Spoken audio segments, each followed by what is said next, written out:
অনেক দিন পর মজার একটা রান্না করলাম, যেটা কিনা বাড়ির সবাই পছন্দ করে, কিন্তু সচরাচর রান্না করা হয় না। তো হ্যালো সবাইকে, সবাই কেমন আছো? আশা করি ভালো আছো।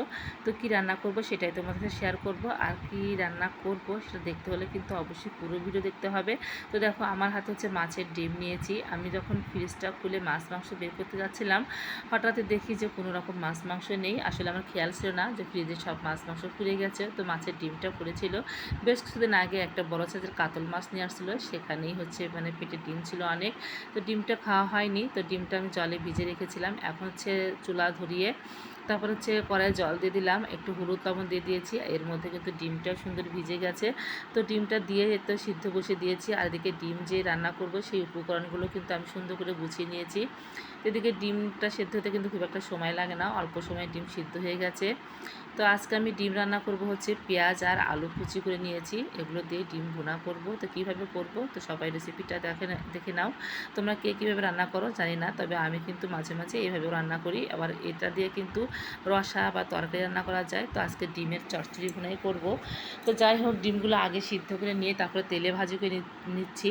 আসলে আমি আগে জানতাম না যে ডিম আগে সিদ্ধ করে নিয়ে তেলে ভাজি করতে হয়। আগে তো কাঁচা ডিমে তেলে দিয়ে দিতাম, আর সেই ডিম ফুটে ফুটে সারা শরীর মেখে যেত। তারপর তো একজন বলে দিয়েছিল যে এভাবে ডিম ভাজি করতে নেই, আগে ডিমটা জলে সিদ্ধ করে নেবে, তারপর হচ্ছে তেলে ভাজি করবে। তারপর থেকে কিন্তু আমি এভাবে ভাজি করে নিই। তো তোমরা কে কে এভাবে ভাজি করো অবশ্যই কিন্তু কমেন্টে জানাবে।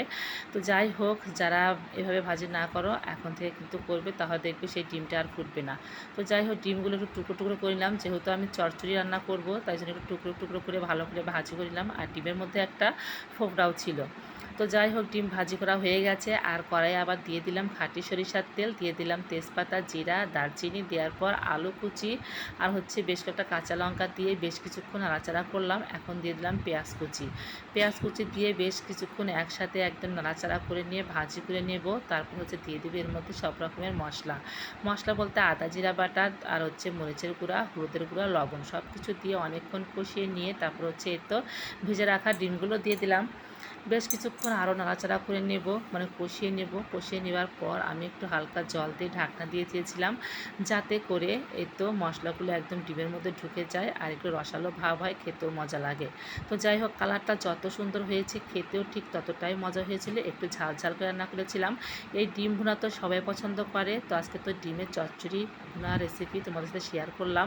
তো আমার এই রান্নাটা তোমাদের কাছে কেমন লাগলো অবশ্যই কিন্তু কমেন্টে জানাবে। গরম গরম ভাতের সাথে এই ডিমের চচ্চড়ি ভুনা খেতে এত মজা লেগেছে।